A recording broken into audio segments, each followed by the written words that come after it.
Hello everyone, চটপটি বানানোর জন্য এখানে আমি বুট প্রায় 6 ঘন্টার মতো ভিজায় রাখছিলাম।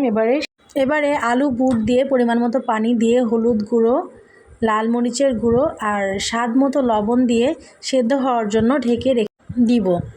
এবারে অন্যদিকে তেঁতুল আমি ভিজায় রাখছিলাম আধা ঘন্টার মতো। এবার তেঁতুলের বিচিটা ফেলে দিয়ে শুধু পাল্পটা নিয়ে তার মধ্যে লবণ, চিনি, চিলি ফ্লেক্স, কাঁচামরিচ কুচি, চাট মশলা আর লেমন জেস্ট দিয়ে খুব ভালোভাবে মেখে রেখে দেব।